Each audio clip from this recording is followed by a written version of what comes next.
नमस्कार दोस्तों, दिल्ली विधानसभा चुनाव के नतीजे अब आने शुरू हो गए हैं और पोस्टल बैलेट के बाद अब ईवीएम भी खुलने शुरू हो गए हैं। और अब तक जो नतीजे सामने आए हैं उसमें आम आदमी पार्टी चौथी बार दिल्ली में सरकार बनाते नजर आ रही है। वहीं भारतीय जनता पार्टी को 27 साल बाद भी निराशा हाथ लगी है और बेहद बड़ा झटका भारतीय जनता पार्टी को लगा है। दोस्तों, यहाँ पर वीआईपी सीट का भी हाल आपको बताएंगे कि अवध ओझा का पटपड़गंज सीट से क्या हाल है और आतिशी का कालका जी से क्या हाल है, अरविंद केजरीवाल का नई दिल्ली सीट से क्या हाल है। पल पल की अपडेट आपको बताएंगे, लेकिन उससे पहले आपसे निवेदन कि वीडियो को लाइक करके चैनल को सब्सक्राइब करके बेल आइकन दबाकर कमेंट में हमें बताइए कि आपके हिसाब से किसकी सरकार बन रही है दिल्ली में। दोस्तों, यहां पर जो नतीजे सामने आ रहे हैं उसमें आम आदमी पार्टी बहुमत के आंकड़े को पार कर चुकी है। 70 सीटों की दिल्ली विधानसभा में यहां पर 35 का आंकड़ा चाहिए होता है और आम आदमी पार्टी अभी तक 40 सीटों पर आगे चल रही है। और जैसे जैसे दिन ढलता चला जाएगा ये आंकड़े और स्पष्ट होते चले जाएंगे और सॉलिडिफाइड होते चले जाएंगे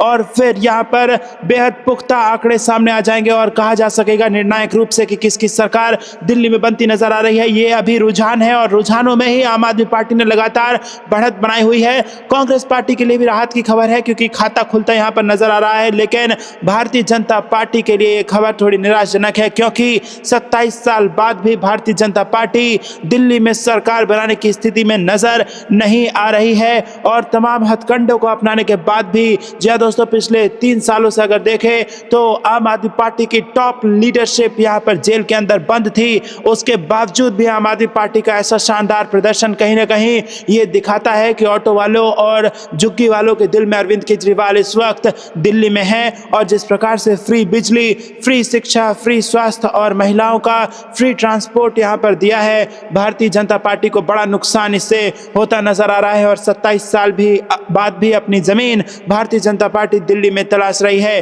और आम आदमी पार्टी की चौथी लगातार जीत ये होने जा रही है दिल्ली के विधानसभा चुनाव के नतीजों के आंकड़ों के मुताबिक। तो दोस्तों, क्या आपको भी ऐसा लगता है कि जिस प्रकार से गरीबों के लिए काम अरविंद केजरीवाल ने किया है ये उसका नतीजा है? और दोस्तों, एक और चीज यहाँ पर इंपॉर्टेंट है, जो वीआईपी सीट है, जो पटपरगंज से सीट है, जहां पर यह माना जा रहा था कि मनीष सिसोदिया लगातार जेल में है और उनका अब पटपरगंज सीट आम आदमी पार्टी के हाथों से चली जाएगी, लेकिन आम आदमी पार्टी ने पटपरगंज सीट अवध ओझा को दी है, जो कि एक जाने माने अध्यापक हैं और आईएएस की कोचिंग देते हैं। उसमें अवध ओझा की सीट इंपॉर्टेंट मानी जा रही थी और अवध ओझा शुरुआती रुझान में पीछे भी चल रहे थे, लेकिन अब अवध ओझा इस सीट से आगे चलते हुए नजर आ रहे हैं और यहां पर अवध ओझा पटपरगंज सीट को आम आदमी पार्टी की झोली में डालते नजर आ रहे हैं। लेकिन बात की जाए कालका जी सीट से तो वहां पर आतिशी पीछे चल रही हैं। आतिशी जो कि दिल्ली की मुख्यमंत्री हैं, वो यहां पर पीछे चल रही हैं।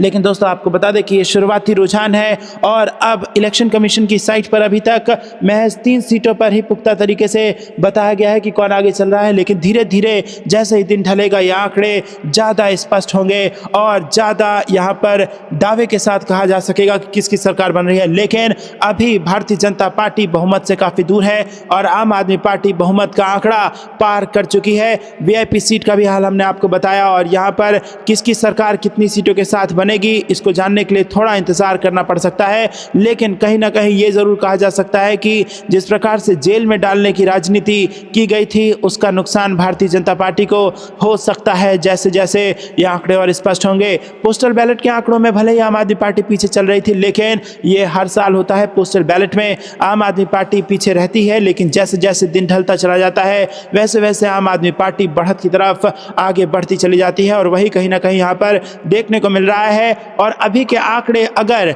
आम आदमी पार्टी के पक्ष में होते हैं तो संभव है कि फिर से वो 67 सीट वाली जीत आम आदमी पार्टी के हाथ लग जाए। लेकिन अगर भारतीय जनता पार्टी के फेवर में आगे के आंकड़े आते हैं तो फिर हंग असेंबली की तरफ यहाँ पर दिल्ली की सरकार जा सकती है। जी हाँ दोस्तों, हो सकता है कि दिल्ली में सरकार बनाने की स्थिति में कोई पार्टी ना आ पाए और त्रिकोणीय मुकाबले में यहाँ पर हंग असेंबली की तरफ दिल्ली का विधानसभा चुनाव चला जाए और यहाँ पर फिर से इलेक्शन कराने की नौबत आ सकती है। दोस्तों, कांग्रेस के परफॉर्मेंस पर सब कुछ डिपेंड करेगा।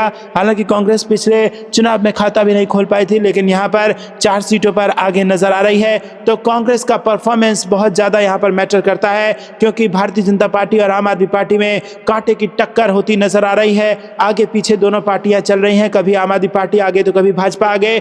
लेकिन यहां पर बेहद जरूरी है कि कांग्रेस का परफॉर्मेंस कैसा रहता है, और कांग्रेस भी अच्छा परफॉर्म करके आती है और भाजपा और आम आदमी पार्टी में कांटे की टक्कर रहती है। तो ये कहना भी कोई इसमें भी अतिशयोक्ति नहीं होगी कि दिल्ली में महागठबंधन की सरकार बन जाए। तो दोस्तों क्या कुछ होगा, क्या आपको भी ऐसा लगता है कि अरविंद केजरीवाल अकेले दम पे सरकार बना लेंगे, या फिर महागठबंधन की सरकार बनेगी, या फिर भाजपा अपने दम पे यहां पर सरकार बना लेगी? आपको क्या लगता है कमेंट में जरूर बताइएगा, और चैनल को सब्सक्राइब करके बेल आइकन दबा देंगे तो पल पल की अपडेट आप तक हम पहुंचाएंगे। अभी अगर हम आपको सीटवार नतीजे बताएं तो गांधीनगर से बीजेपी आगे, शाहदरा से बीजेपी आगे, सीमापुरी से बीजेपी आगे, बल्ली महाराज से इमरान हुसैन आम आदमी पार्टी के आगे चल रहे हैं, सीलमपुर से आम आदमी पार्टी आगे चल रही है, गोंडा से बीजेपी आगे चल रही है, बाबरपुर से आम आदमी पार्टी आगे चल रही है, कैलाश गहलोत आगे चल रहे हैं, यहाँ पर कपिल मिश्रा लेकिन बीजेपी के करावल नगर से आगे चल रहे हैं, यहाँ पर नरेला से आम आदमी पार्टी, बुराड़ी से आम आदमी पार्टी, तिमारपुर से आम आदमी पार्टी आगे चल रही है, करनैल सिंह सकूर बस्ती से बीजेपी के हैं कैंडिडेट, वो आगे चल रहे हैं,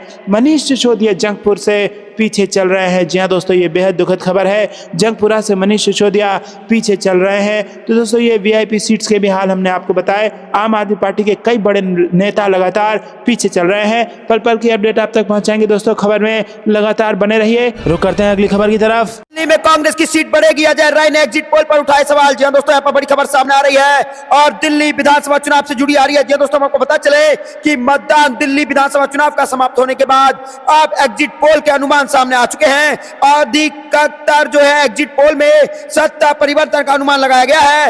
एग्जिट पोल में अनुमान पर उत्तर प्रदेश कांग्रेस के अध्यक्ष अजय राय ने सवाल उठा दिया है। उन्होंने दावा किया है कि चुनाव में कांग्रेस का ग्राफ और सीट भी उसकी संख्या को बढ़ाया जाएगा।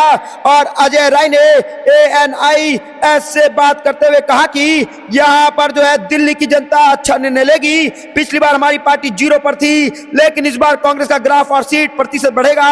मुझे लगता है कि कांग्रेस दिल्ली के साथ साथ पूरे देश में आगे बढ़ रही है। दोस्तों यहां पर बड़ी खबर सामने आ रही है, एग्जिट पोल को लेकर के सामने आ रही है, जहां पर सारी नेशनल मीडिया जो है भाजपा को एग्जिट पोल में जिता रही है। वहीं पे अजय राय ने बड़ा दावा कर दिया, कहा है पिछली बार हम दिल्ली में 0 पर थे, अब की बार कांग्रेस जो है बड़े नंबर की सीट, डबल नंबर की सीट जो है यहां पर एक्वायर करेगी, मतलब जीतेगी। तो दोस्तों आपको क्या लगता है आपकी बार दिल्ली में किसकी सरकार बनेगी? कमेंट जरूर बताइए, वीडियो को लाइक करेगा। रुक करते अगली खबर की तरफ। IRS के एजेंडे को आगे बढ़ाने का प्रयास, UGC नियमों के मसौदे के विरोध में उतरे राहुल गांधी। जी हां दोस्तों, यहाँ पर बड़ी खबर सामने आ रही है। विश्वविद्यालय अनुदान आयोग यानी कि UGC के ड्राफ्ट नियमों को लेकर के विपक्षी दलों का विरोध तेज हो गया है।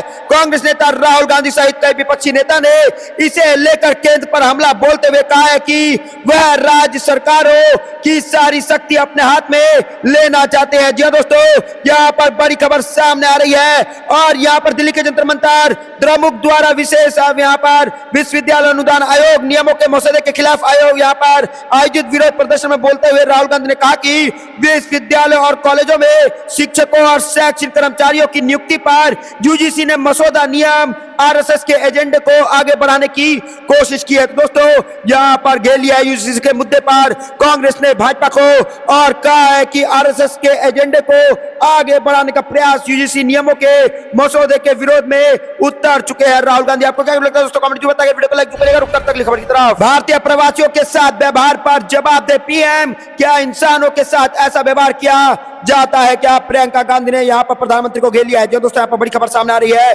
कांग्रेस महासचिव प्रियंका गांधी ने कहा कि अमेरिका से वापस भेजे गए भारतीय प्रवासियों के साथ हुए व्यवहार पर प्रधानमंत्री नरेंद्र मोदी को जवाब देना चाहिए। जी दोस्तों, उन्होंने संसद परिसर में संवाददाताओं से कहा कि बहुत बात की गई थी कि मोदी जी डोनाल्ड ट्रंप जी बहुत अच्छे मित्र हैं, फिर मोदी जी ने ऐसा क्यों होने दिया? क्या इंसानों के साथ ऐसा व्यवहार किया जाता है कि उन्हें हथकड़ियों और बेड़ियां पहनाकर भेजा जाए, या कोई तरीका नहीं है? जी दोस्तों, प्रियंका गांधी ने कहा कि इस मामले में प्रधानमंत्री मोदी को जल्द से जल्द जवाब देना चाहिए।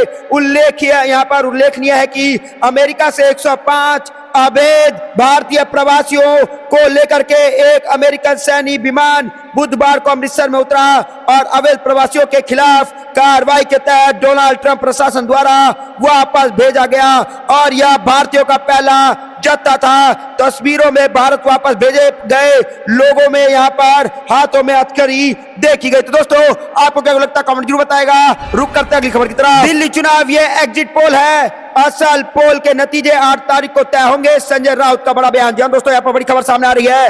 दिल्ली विधानसभा चुनाव के लिए बुधवार को 70 सीटों पर एक चरण में मतदान संपन्न हो गया। इसके बाद अलग अलग एजेंसियों की ओर से जारी किए गए एग्जिट पोल के आंकड़ों भी सामने आ चुके हैं। इस एग्जिट पोल में शिवसेना यूबीटी के साथ साथ संजय राउत की प्रतिक्रिया सामने आई है। जी दोस्तों, उन्होंने कहा कि एग्जिट पोल आते जाते रहते हैं। हमने महाराष्ट्र और हरियाणा के एग्जिट पोल भी देखे थे। ऐसा लग रहा था कि हम सरकार बनाने जा रहे हैं। 8 फरवरी को सुबह 10 बजे जब पता चल जाएगा कि अब किसकी सरकार दिल्ली में बनेगी और दिल्ली की जनता ने किसको चुना है। जी दोस्तों, संजय राउत ने आगे कहा कि एग्जिट पोल है, असल पोल के नतीजे 8 तारीख को तय होंगे। एग्जिट पोल में कहा गया था कि महाराष्ट्र में महाविकास अघाड़ी और हरियाणा में कांग्रेस जीत रही है। यह 8 तारीख को पता चलेगा, लेकिन हमें पूरा भरोसा है कि बीजेपी दिल्ली में नहीं जीतेगी। दिल्ली में आम आदमी पार्टी ही रहेगी। बीजेपी वाले यहाँ पैसा बांट रहे थे, लेकिन ना प्रशासन ने और ना ही पुलिस ने कोई कार्रवाई की। बीजेपी को भरोसा हो सकता है कि हमने यह सब किया है, इसलिए हम जीतेंगे, लेकिन जनता यहाँ पर ताकतवर है। तो दोस्तों, यहाँ पर बड़ी खबर सामने आ रही है। आपको क्या लगता है कमेंट जरूर बताइए, वीडियो को लाइक करिएगा। रुक करता अगली खबर की तरफ। सीएम नीतीश कुमार के गढ़ में घुसकर लालू यादव ने किया ऐलान, तेजस्वी यादव को बनाएंगे मुख्यमंत्री। जी दोस्तों, यहाँ पर बड़ी खबर सामने आ रही है। हम आपको बता चल के विधानसभा चुनाव की तैयारी में सभी राजनीतिक दल एकजुट हो चुके हैं। राष्ट्रीय जनता दल भी इसमें कोई कसर नहीं छोड़ना चाहती है। नेता प्रतिपक्ष तेजस्वी यादव लगातार यात्रा कर रहे हैं। इधर उनके पिता और राजद सुप्रीमो लालू प्रसाद यादव ने बुधवार को मुख्यमंत्री नीतीश कुमार के गृह जिले नालंदा में सभा को संबोधित किया। उन्होंने सीएम नीतीश कुमार के गढ़ में बड़ा ऐलान करते हुए कहा कि हम लोग हर हाल में तेजस्वी यादव को मुख्यमंत्री बनाएंगे। उन्होंने कहा कि हम लोग इकट्ठा होकर इस देश के अपनी सरकार बनानी है। आप लोग यहाँ पर जो है, यहाँ पर कहीं किसी के सामने सिर नहीं झुकाएंगे और ना हमने झुकाया है और ना आप लोग किसी के सामने सिर झुकाएंगे। तो दोस्तों, यहाँ पर लालू यादव ने घेर लिया नीतीश कुमार को। साफ साफ कह दिया कि बिहार प्रदेश में अब की बार नीतीश कुमार को यहाँ पर हरा करके तेजस्वी यादव को सीएम बनाएंगे। किसी के आगे ना सर झुकाए हैं और ना किसी के आगे सर झुकाएंगे।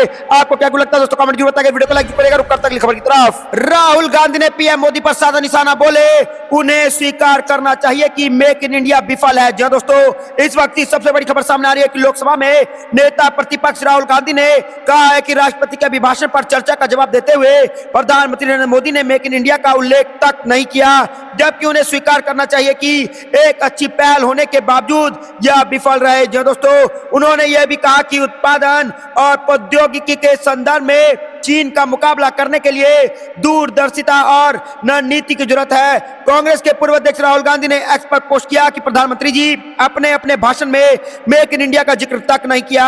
प्रधानमंत्री को यह स्वीकार करना चाहिए कि मेक इन इंडिया एक अच्छी पहल होने के बावजूद असफल रहा। विनिर्माण क्षेत्र में 2014 में सकल घरेलू उत्पाद 15.3% था, जो गिरकर 12.6% हो गया। यह पिछले 60 सालों में सबसे कम है। तो दोस्तों, यहाँ पर प्रधानमंत्री मोदी को घेर लिया है राहुल गांधी ने और साधा ही निशाना, बोले उन्हें स्वीकार करना चाहिए कि मेक इन इंडिया विफल रहा है। तो दोस्तों, आपको क्या लगता है कमेंट जरूर बताइए, वीडियो को लाइक करिएगा। रुक करता अगली खबर की तरफ। मिल्कीपुर में सपा नेता प्रदीप यादव की गुमशुदगी पर बड़ा बवाल, दिया 24 घंटे का अल्टीमेटम। जहां दोस्तों, यहाँ पर बड़ी खबर सामने आ रही है। उत्तर प्रदेश के मिल्कीपुर में समाजवादी पार्टी ने नेता और जिला पंचायत सदस्य प्रदीप यादव की गुमशुदगी का मामला तूल पकड़ने लगा है। सपा ने पुलिस को अल्टीमेटम दे दिया है कि अगर 24 घंटे के अंदर उनकी वापसी होती है तो सपा विरोध प्रदर्शन नहीं करेगी, और अगर 24 घंटे के अंदर वो वापस नहीं आते हैं तो सारे सपा कार्यकर्ता जो हैं वो विरोध प्रदर्शन करना शुरू कर देंगे। जी दोस्तों, यहाँ पर बड़ी खबर सामने आ रही है। समाजवादी पार्टी के संबंध में अपने सोशल मीडिया अकाउंट एक्स पर पोस्ट कर पुलिस प्रशासन के विरोध प्रदर्शन की चेतावनी दे दी है। सपा ने लिखा 24 घंटे के अंदर यदि अयोध्या पुलिस ने प्रदीप यादव को यहाँ पर सकुशल उनके घर नहीं भेजा तो समाजवादी पार्टी करेगी आंदोलन। इसके आगे उन्होंने लिखा कि मिल्कीपुर विधानसभा उपचुनाव के दौरान मिला जिला पंचायत सदस्य के प्रतीक पर यहाँ पर प्रदीप यादव जी से यहाँ पर एसओ देवेंद्र पांडे ने भी यहाँ पर की थी और कहा था कि अब सब अत्यजनक निंदनीय है, तत्काल सयांग में यहाँ पर संज्ञान में इस बात को ले। तो दोस्तों, आपको क्या लगता है कमेंट बताइए, वीडियो को लाइक करेगा। रुक करता अगली खबर की तरफ। यूपी में बिजली आपूर्ति का बहुत बुरा हाल, बिहार से भी पीछे, सिर्फ नागालैंड से आगे। जी हां दोस्तों, यहाँ पर बड़ी खबर सामने आ रही है। उत्तर प्रदेश के गांवों में बिजली आपूर्ति की हालात सबसे ज्यादा खराब है। आलम यह है कि यूपी में पड़ोसी राज्य बिहार, राजस्थान और मध्य प्रदेश से भी कम बिजली की आपूर्ति हो पा रही है। और दोस्तों, इस लिस्ट में यूपी का नाम नीचे से दूसरे नंबर पर है।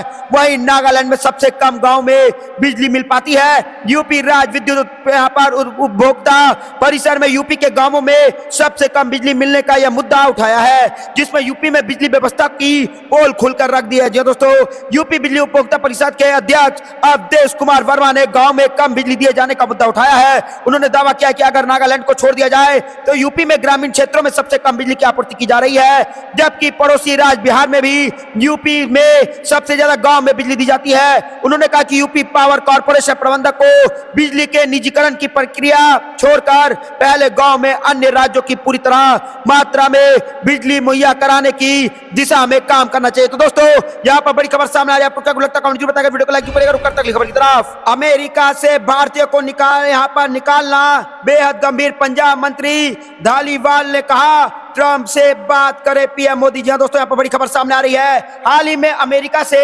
निकाले गए 104 अवैध प्रवासियों को लेकर के एक अमेरिका का यहाँ पर मिलिट्री प्लेन C-17 बुधवार को अमृतसर एयरपोर्ट पहुंचा। भारतीयों को अमेरिका से निकालने जाने पर पंजाब में ANI मामले में मंत्री कुलदीप सिंह धालीवाल का बयान सामने आया है। जहां दोस्तों, यहाँ पर बड़ी खबर सामने आ रही है और पंजाब के मंत्री कुलदीप सिंह धालीवाल ने कहा कि केंद्र सरकार को अमेरिका द्वारा भारतीयों को यहाँ पर निर्वासित करने के मामले को गंभीरता से लेना चाहिए।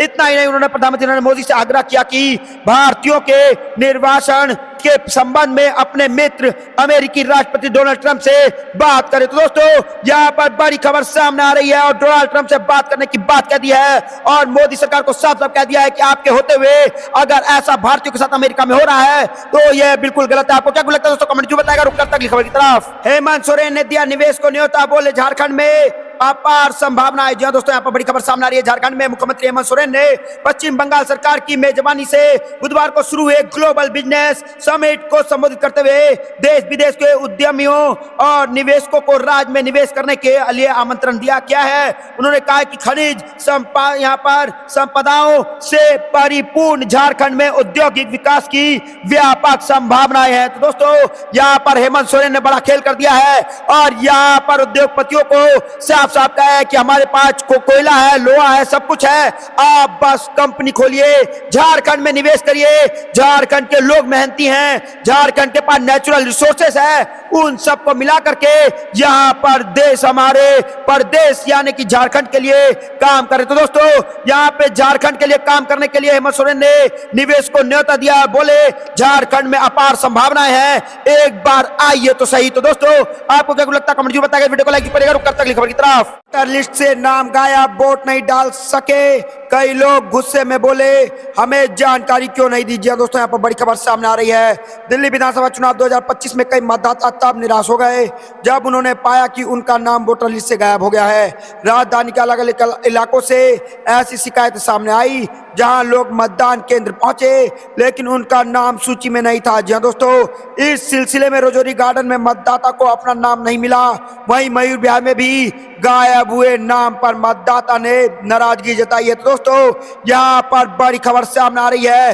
दिल्ली विधानसभा चुनाव का वोटिंग हो चुका है और यहाँ पर दोस्तों कई इलाके में दिल्ली विधानसभा चुनाव में जो है वो वोटर लिस्ट से नाम गायब पाए गए और जब वोटर वोट डालने पहुंचे तो उनके नाम उस लिस्ट में थे ही नहीं और गुस्से में बोले हमें जानकारी क्यों नहीं दी कि हमारा नाम वोटर लिस्ट से काट दिया गया। तो दोस्तों, आपको क्या लगता है कमेंट जरूर बताइए, वीडियो को लाइक करिएगा। रुक करते अगली खबर की तरफ। सीएम नीतीश कुमार के गढ़ में घुसकर लालू यादव ने किया ऐलान, तेजस्वी यादव को मुख्यमंत्री बनाएंगे। जी हाँ दोस्तों, यहाँ पर बड़ी खबर सामने आ रही है। विधानसभा चुनाव की तैयारी सभी राजनीतिक दल जुट गए हैं। राष्ट्रीय जनता दल भी इसमें कोई कसर नहीं छोड़ना चाहते हैं। नेता प्रतिपक्ष तेजस्वी यादव लगातार यहाँ पर यात्रा कर रहे हैं। इधर उनके पिता और राजद सुप्रीमो लालू यादव ने बुधवार को मुख्यमंत्री नीतीश कुमार के गृह जिले नालंदा में सभा को संबोधित किया। उन्होंने सीएम नीतीश को के गढ़ में बड़ा ऐलान करते हुए कहा कि हम लोग हर हाल में तेजस्वी यादव को मुख्यमंत्री बनाएंगे। उन्होंने कहा कि हम लोग इकट्ठा होकर इस देश को अपनी सरकार बनानी है। आप लोग कहीं किसी के सामने सिर नहीं झुकाना और ना हमने झुकाया है और ना आप लोग किसी के सामने झुकाएंगे। तो दोस्तों यहाँ पर बड़ी अपील कर दी है लालू यादव ने और सीएम नीतीश कुमार के गढ़ में घुसकर लालू यादव ने किया ऐलान, कहा तेजस्वी यादव को मुख्यमंत्री बनाएंगे, किसी के आगे ना सर झुकाए हैं और ना ही किसी के आगे सर झुकाएंगे। तो दोस्तों इस वक्त की सबसे बड़ी खबर सामने आ रही है, आपको क्या लगता है कमेंट में बताकर वीडियो को लाइक करेगा। रुक करते अगली खबर की तरफ। अखिलेश यादव ने शेयर किया स्टिंग ऑपरेशन का वीडियो और ऑडियो, बोले फर्जी मतदान का टारगेट पूरा कर रही है अफसर। जी दोस्तों यहाँ पर बड़ी खबर सामने आ रही है और यहाँ पर हमको पता चला कि सपा अध्यक्ष अखिलेश यादव ने अपने एक्स अकाउंट पर एक ऑडियो पोस्ट के शेयर कर मिल्कीपुर में फर्जी मतदान का आरोप लगाया है। उन्होंने कहा है कि मिल्कीपुर में अधिकारी भाजपा के लिए फर्जी मतदान का टारगेट पूरा कर रहे हैं। उन्होंने कहा कि सर्वोच्च न्यायालय और से यहाँ पर निर्वाचन आयोग लोकतंत्र के दुश्मनों का तत्काल संज्ञान ले। जी दोस्तों यहाँ पर बड़ी खबर सामने आ रही है।